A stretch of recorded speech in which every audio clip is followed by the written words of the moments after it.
Welcome back to Cookbook Chronicles. Today, we're going to be diving into yet another culinary masterpiece from the French Laundry chef Thomas Keller. That masterpiece just happens to be very creamy, subtle, and a slight modification on a more traditional dish here in America, anyways. And the dish that we're going to be covering today is mac and cheese. When Thomas Keller opened the French Laundry in 1994, his vision was to transform even the most humble ingredients into a culinary masterpiece through precision, innovation, and respect for tradition. Over time, his philosophy led him to revisit iconic dishes from American culinary lore, reinterpreting them with finesse and French technique.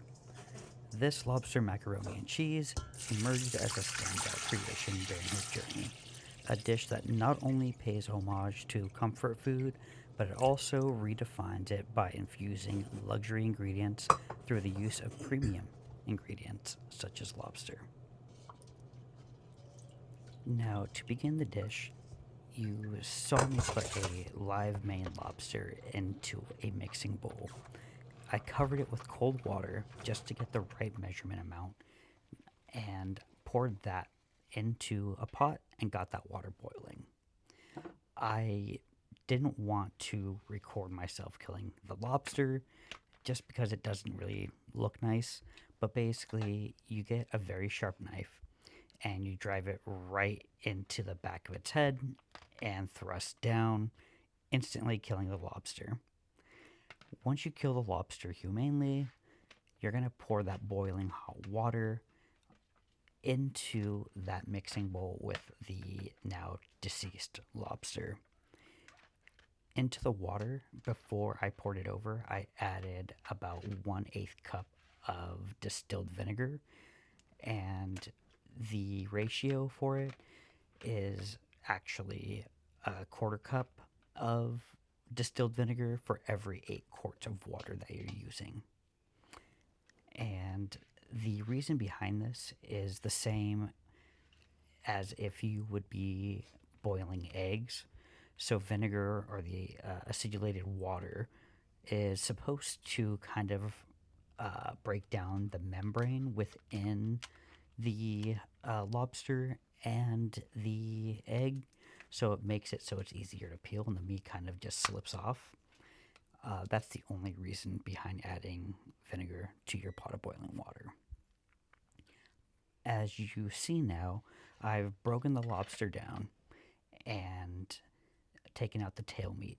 And right now, I am removing the vein that runs down the tail. The claws I put back into the hot mixing bowl water, and that's going to poach for another 5 minutes. I should have thrown the knuckles in there, but I forgot to, so I did it right after I pulled the claws out, and those are going to be poaching for another 5 minutes as well.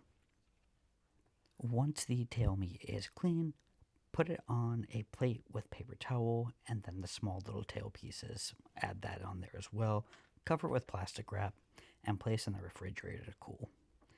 Next, you're going to be breaking down the claws and removing the claw meat.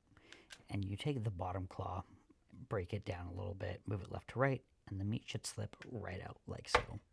Then, with the heel of your knife, you're going to drive it through the claw. It should crack it like so, and you should easily be able to remove the claw meat. Look how beautiful that is.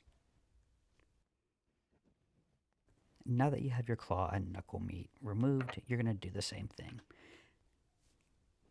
Let it dry on a piece of paper towel, on a plate, and into the fridge. Next, you're going to be removing the head, guts, and all the innards there. Remove the gills, which you'll see on either side. I was hoping that there was going to be some roe, but there's no roe. You could use the tamale for a sauce if you'd like, but I don't necessarily need it for this dish, so I didn't use it. But I removed the gills and I broke down all the shells, and the shells are going to be used to make a stock. The legs of the lobster are, good too. They have very little meat, but you could remove the meat like I have there. And now, time to make the lobster stock. With the reserved shells, you're going to saute them with a little bit of tomato, carrots, and a bunch of tarragon. Start by sauteing the shells, and you're going to cook them until they turn bright red. Once they turn bright red and extracted a lot of their flavor, you'll add your tomatoes, carrots, and tarragon. You're going to want to saute that for about a minute or two as well, just to release a little bit more flavor from the vegetables, and then cover it with cold water. You're going to also take the head, and since there wasn't any roe, I couldn't make the coral oil. So I took the head and I cut it in half and removed the antennae, all the other little bits that were in there, and I sauteed it very gently, or I guess I could say I poached it very gently in some vegetable oil, and waited till the oil turned bright red and strained it. And so now we have some lobster oil. With the lobster stock, after you cook it and cook it down to roughly 4-ish cups, you're going to strain it and mush the shells so you extract a little bit more of the liquid and flavor from them. Like I said, you should end up with around 4 cups of the lobster stock, and make sure you skim it as it's cooking to get all the impurities out.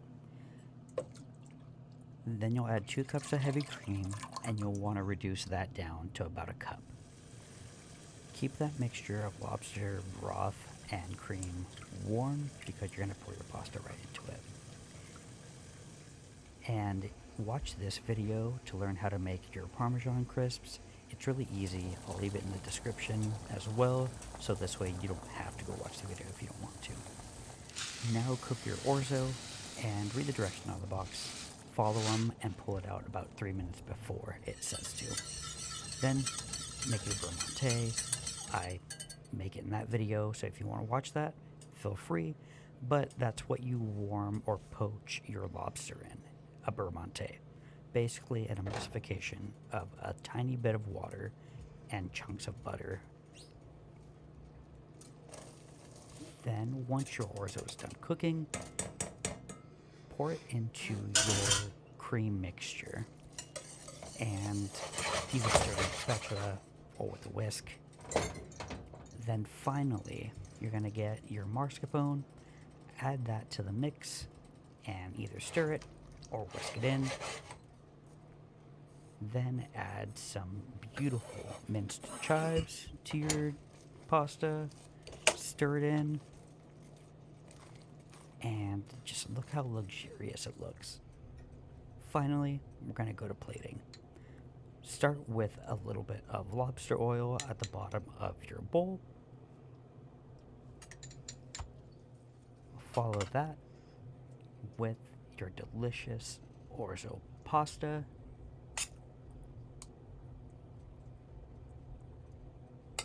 Feel free to pick up the bowl and tap it a little, spread it out so it's all nice and even.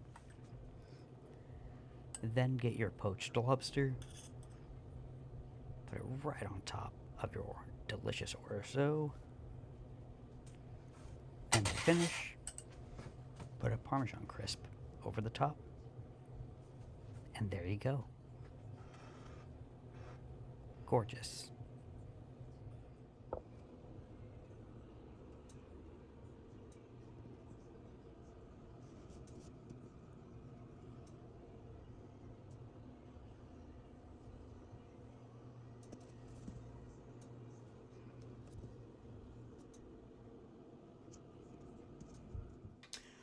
Alright, so here we have it. The lobster mac and cheese. It's soupy, well, not soupy, but it's mac and cheese. It's sliding all over the place. You saw me plate it. Time to eat it. Try not to spill it, but first, try the pasta.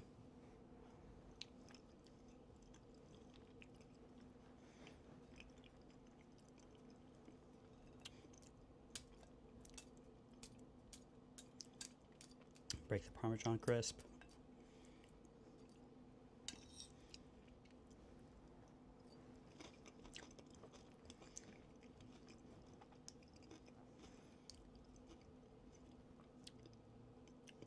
Very subtle mascarpone. Tastes like mascarpone. Creamy.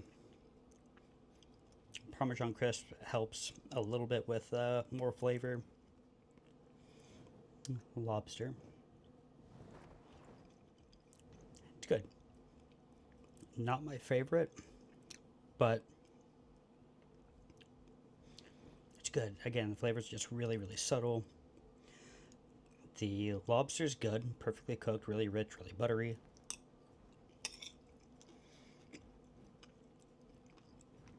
I just don't think I'm a huge fan of lobster.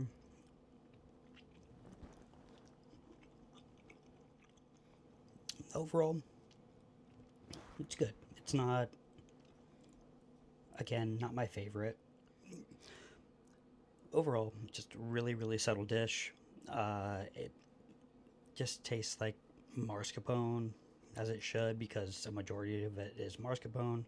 You taste the lobster, mainly from the lobster oil. Parmesan crisps helps a little bit with the textures because everything else would kind of just be mushy. I am probably just not a big fan of lobster, and that's why it's not like hitting that spark for me. You know, it's not anything like the pot au feu. The pot au feu was fantastic. Like that, I loved. This, I like it. I could definitely eat it, but I wouldn't make this again. And honestly, I think it's just because the lobster. Like maybe mascarpone and some other type of meat, maybe, or just I don't know, instead of mascarpone, maybe Parmesan. But I get it, you know, it's the French Laundry. Everything's supposed to be really light, really subtle. You want to taste the mascarpone. You want to taste the high quality lobster, Parmesan. I think I just want more flavor in my food. And that's a me thing. You know, I'm not bashing the recipe or anything. I'm still eating it.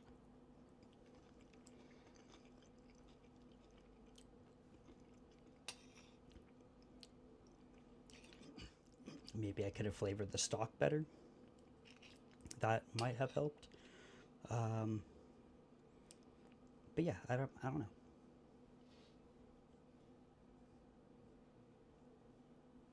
That's all I got.